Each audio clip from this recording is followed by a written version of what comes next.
你好、五線宮沢、チェントドチーカウ。こんにちは、北新地、ペフォント宮沢の宮沢です。今日はご家庭でできる簡単なチャーハン、もう本当に食材はもう簡単、もうこれ以上簡単はないというぐらいの、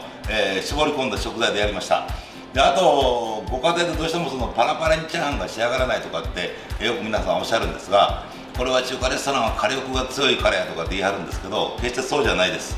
また、今からやっていくのを見ていただいて覚えていただいたら、ご家庭でも美味しいチャーハンが作れると思います。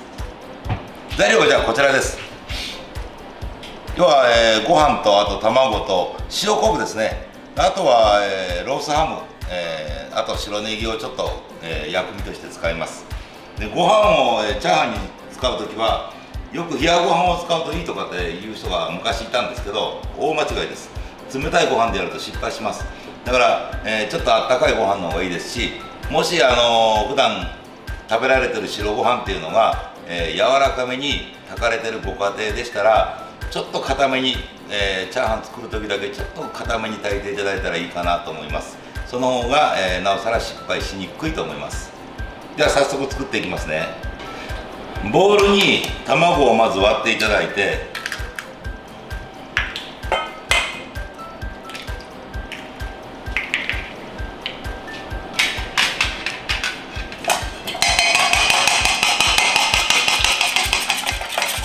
ここで溶いておいてください。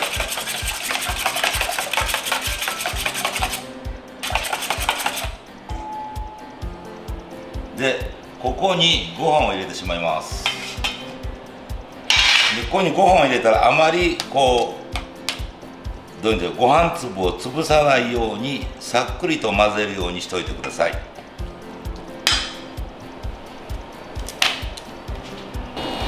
お好み焼きを焼くようなイメージで、これから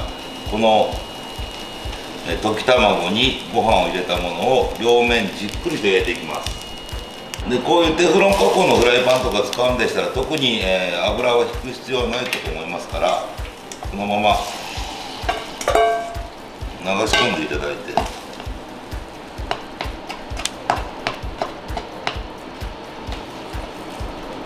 あまり強火で焼かないようにしてくださいね。じっくりと焼いていただいたらいいと思います。その間に、材料を切っちゃいますね。ハムですね。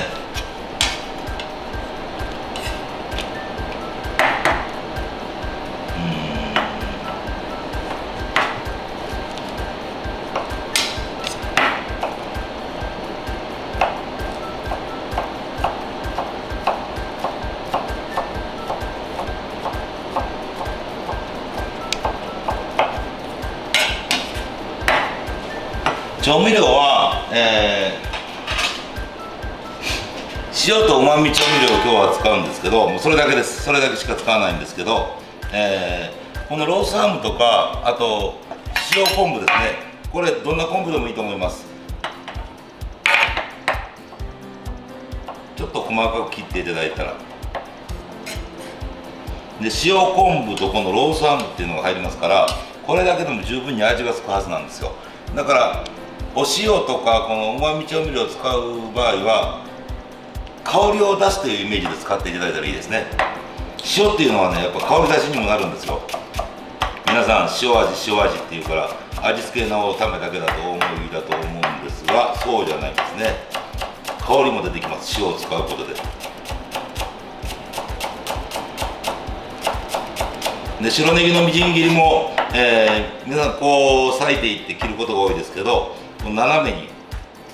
切っていただいて、ぐるっとひっくり返して、また斜めに切っていただいて、それから小口に切っていただくと、今ご覧になっていただいているようにみじん切りになります。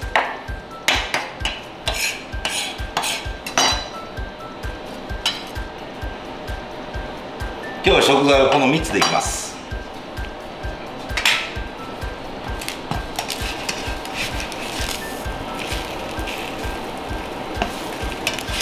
軽く焼けてきたら一回ひっくり返してください。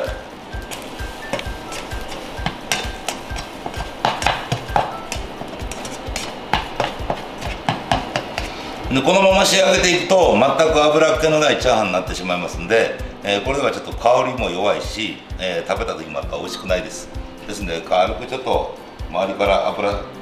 足してやりましょうか。ここで初めて油を使います。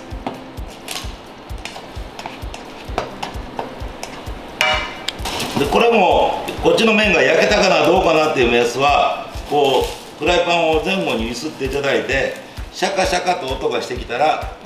下の面がもうほぼほぼ焼けてきてるっていう目安ですね。音で聞き分けていただいたらいいと思います。焦がさない限りは、ある程度色がついても問題ないです。ただじっくり焼いてくださいって言ったのは、中の方までやっぱ火を通したいんですね。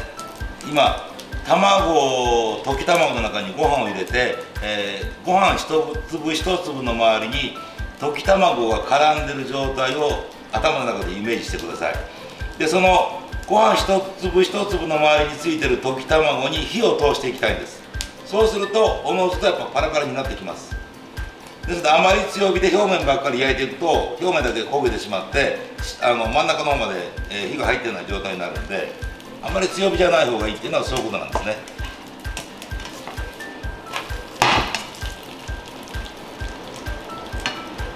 である程度こう焼けてきたら少し温度を上げていっていただいて、こうほぐすような感じで、この時もねこうガンガンガンとやると、このご飯の上でガンとやっちゃうとこれでもうご飯潰れてるんですよ。潰れてるっていうことは中からでんぷん質が出てくるんでべちゃべちゃになります。パラパラになりにくくなりますね。だから優しく優しくほぐすような感じで、気長にやってると卵に火が通ってくれば卵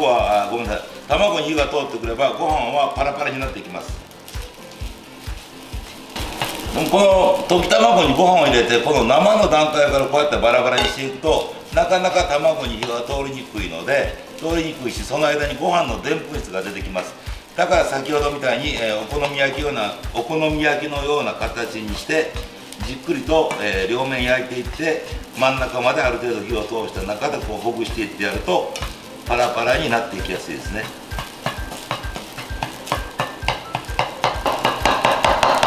ここは気長にいってくださいね。でここで塩とうまみ調味料で味をつける前に先に、ロースハムと塩昆布と入れちゃいます。そうしないとここでロースハムと塩昆布を入れて一旦味をチェックして、それから味が薄いようであれば調味料で味をつけてやってください。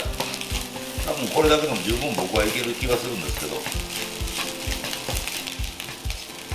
うしても皆さんこうやりたくなっちゃいますよね。こうやるとあんまり良くないんですね。なんでかというと熱源からフライパンを離してしまうんで温度が下がっちゃいます。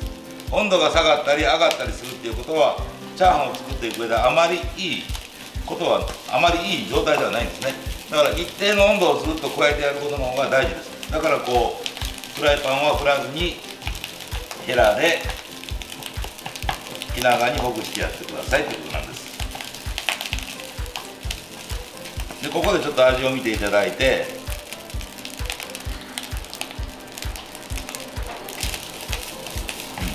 ちょっとだけ足しますね。塩と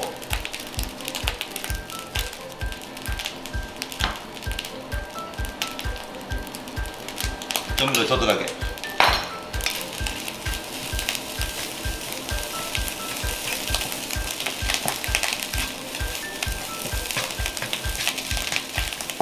もうだいぶパラパラになってきましたよね。こんな感じで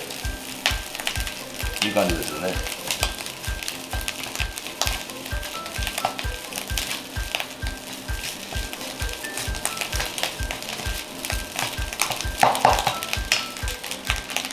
そうしましたら、このぐらいまでパラパラになってきたら白ネギのみじん切りを加えて、最後ちょっと温度を上げましょう。温度を上げて香りを出してあげましょう。ここで多少焦げても大丈夫です。こんなぐらいの気持ちでこう温度をぐわーっと上げてやると香りがうわーっと増してきますね。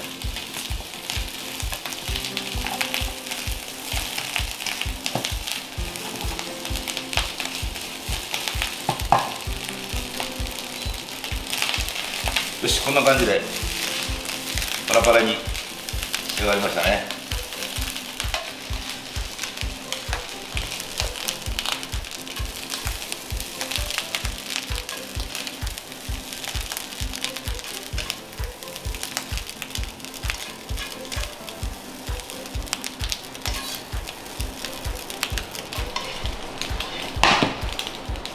こんな感じでチャーハンの出来上がりです。